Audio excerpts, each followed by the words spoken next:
I would like to explain my model to you. हम हमारे school में बहुत सारे सब्जेक्ट्स पढ़ते हैं. उन सब्जेक्ट्स में 3 सब्जेक्ट्स म्यूजिक, साइंस और मैथ्स है. अगर हम म्यूजिक के बारे में सोचें तो म्यूजिक हमारे कल्चर का एक बहुत बड़ा पार्ट है और हम म्यूजिक को सुनना भी बहुत पसंद करते हैं.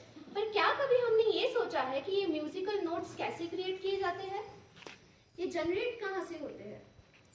डायरेक्टली तो नहीं होते, तो उनका कोई ना कोई तो फॉर्मूला होगा. So what is it? Let us take a spiritual example for it. Temples. हमारे इंडिया में बहुत सारे टेम्पल्स हैं. जब हम टेम्पल्स में जाते हैं तो सबसे पहले हम वहां जाके बेल टिंग करते हैं, घंटी. Do we ever think why the bell have a specific shape? क्यों वो एक स्पेसिफिक शेप में होती है? चाहे वो बड़े मंदिर में हो या हमारे घर में जो छोटे मंदिर होते हैं, जिसे हम मराठी में देवघर भी कहते हैं, उसमें शेप तो हमेशा बेल का सेम ही होता है. क्यों? क्योंकि वो एक ऐसी स्पेसिफिक फ्रीक्वेंसी तैयार करता है जिससे हमारे माइंड को पॉजिटिव फील होता है. और ये हर साउंड नहीं कर सकता. अगर आप बेल को छोड़ के अगर किसी स्फेरिकल शेप को लो और उसे टिंगल करो किसी स्पून से या किसी भी चीज से, तो वो साउंड तैयार नहीं कर पाएगा जो बेल तैयार करता है. So what is the reason behind it? Frequency. Frequency is a complete wave. Frequency is a number of complete waves or cycle produced in 1 second. तो जब किसी चीज की फ्रीक्वेंसी हम एडजस्ट करते हैं तब हमें साउंड सुनाई देता है. हर चीज की फ्रीक्वेंसी अलग अलग होती है.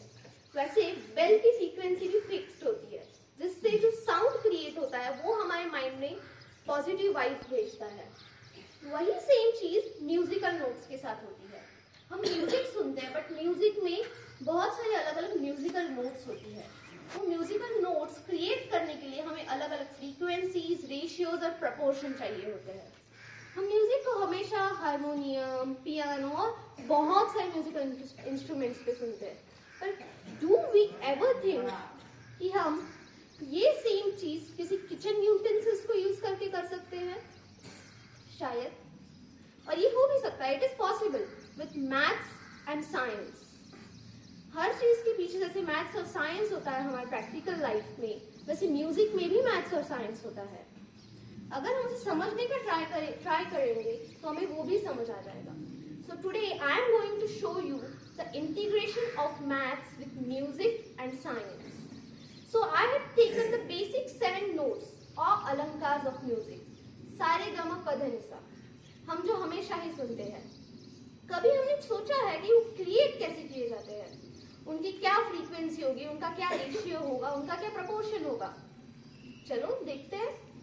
तो अगर हम देखें कि ये सारे ग म प ध नि सा जो है वो एक प्रॉपर फ्रीक्वेंसी में होता है, तो वो कब होगा? जब उसका कोई रेशियो होगा. So every musical note have a fixed ratio which never changes. Her musical note का एक फिक्स्ड रेशियो होता है. फ्रीक्वेंसी किसी की भी शेप के अनुसार या वॉल्यूम के अनुसार चेंज होती है. अगर हम ऑब्जेक्ट चेंज करेंगे तो फ्रीक्वेंसी चेंज होगी, बट रेशियो फिक्स रहता है. तो अगर हम किचन का कोई भी यूटेंसिल ले, जैसे मैंने यहाँ लिया है glass tumblers and glass bowls. हम कुछ भी ले सकते हैं. मेटल्स अलग अलग होते हैं, इसलिए उनकी फ्रीक्वेंसीज भी अलग अलग होती है. तो यहाँ मैंने ग्लास लिया है तो इसकी फ्रीक्वेंसी डिफरेंट होगी स्टील, एल्यूमिनियम या अदर मेटल्स से. सो अगर हम ग्लास में देखें तो हम ग्लासेस में कैसे क्रिएट कर सकते हैं सारे ग म प ध नि सा? It is very easy. We just want to find the frequency. तो कैसे फाइंड करेंगे फ्रीक्वेंसी? तो एज मैंने आपको कहा कि हर नोट का एक फिक्स्ड रेशियो होता है, वैसे यहाँ भी सारे ग म प ध नि सा का फिक्स्ड रेशियो है. तो सबसे पहले हम सा का फ्रीक्वेंसी ढूंढते हैं. तो हमारे पास जैसे अलग अलग बॉल्स होते हैं, ग्लासेस होते हैं, वैसे ही मैंने यहाँ 8 अलग अलग तरह की यूटेंसिल्स ली है, जिसमें कुछ ग्लासेस है और कुछ बाउल्स भी है. तो अब मैंने इनकी बेस फ्रीक्वेंसी चेक की. What is base frequency now? किसी भी ऑब्जेक्ट के नेचुरल स्टेट में उससे जो फ्रीक्वेंसी क्रिएट होती है वो बेस फ्रीक्वेंसी है. सपोज मेरे पास यहाँ एक एम्प्टी कप है और अगर मैं इस कप को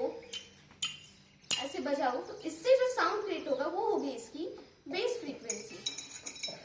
अब किसी भी ऑब्जेक्ट की बेस फ्रीक्वेंसी को हम काउंट कहाँ से करेंगे? हमारे आजकल की दुनिया में बहुत सारी अलग अलग स्मार्ट टेक्नोलॉजी है। वैसे ही हमारे पास होता है स्मार्टफोन। तो स्मार्टफोन्स में हमारे पास एक ऐप होता है Arduino science app, which helps us to count the frequency और to check the frequency of an object.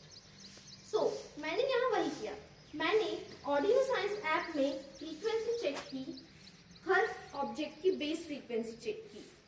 तो let us check the base frequency of the cup.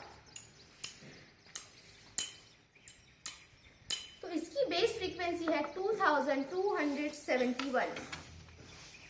अब बेस फ्रीक्वेंसी को जान के हमें क्या करना है? But base frequency is the most important thing. अब अगर मुझे सा की फ्रीक्वेंसी ढूंढनी है तो मैं क्या करूंगी?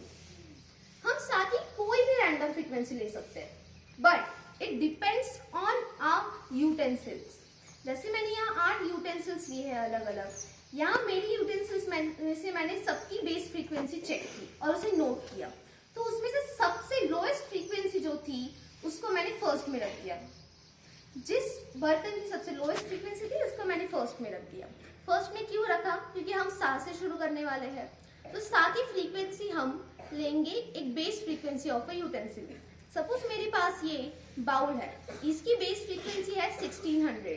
तो मैंने सा की फ्रीक्वेंसी ले ली 1600, क्योंकि सा का जो रेशियो होता है वो है 1।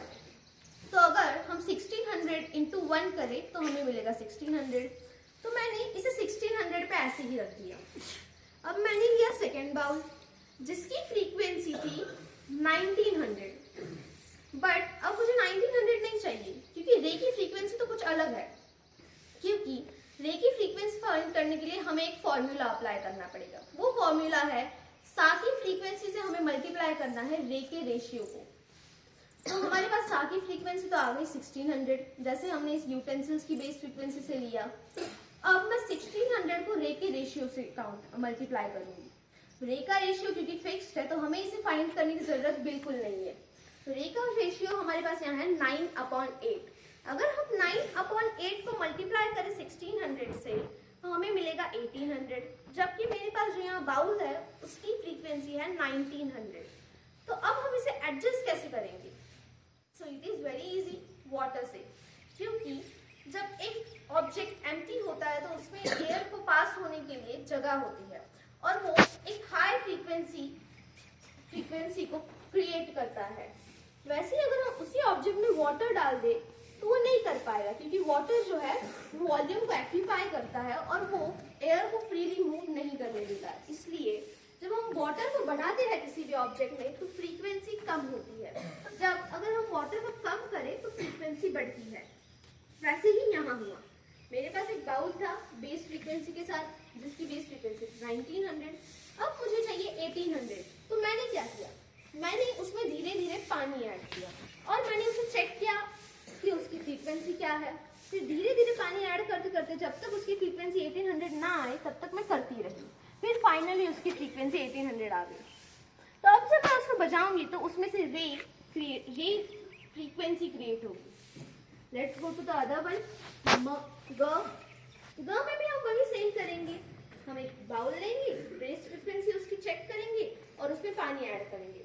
बट उससे पहले हम सबकी एक फिक्स्ड रेशियो जान लेते हैं। तो जैसे हमारे पास सा का रेशियो है 1, रे का रेशियो है 9/8, ग का रेशियो है हमारे पास 5/4, म का रेशियो है हमारे पास 4/3, फिर हमारे पास आता है प का रेशियो, वो है 4/3, फिर ध का 5/3, नी का 15/8 और सा का 2। Let us know one thing कि जो हमारा फर्स्ट सा है, जो हम स्टार्टिंग में बोलते हैं सा रे ग म, उस सा की फ्रीक्वेंसी से डबल होगी लास्ट सा की फ्रीक्वेंसी। मतलब जैसे सा रे ग म प ध नी सा, जो एंड में जो सा होता है उसकी फ्रीक्वेंसी डबल होगी फर्स्ट वाले सा से। तो let us see how it works.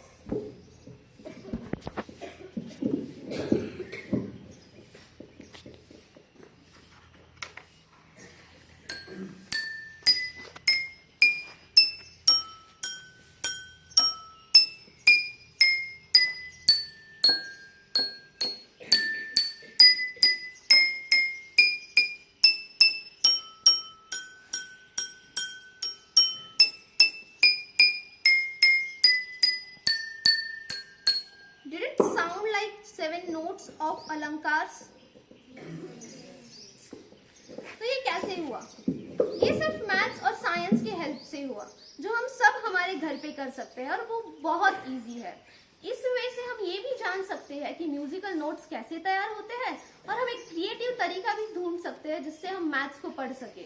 जो रेशियो प्रपोर्शन हम थियोरिटिकली पढ़ते हैं, उन्हें हम इस क्रिएटिव वे से भी पढ़ सकते हैं। So this was my model. Thank you for giving your precious time to me.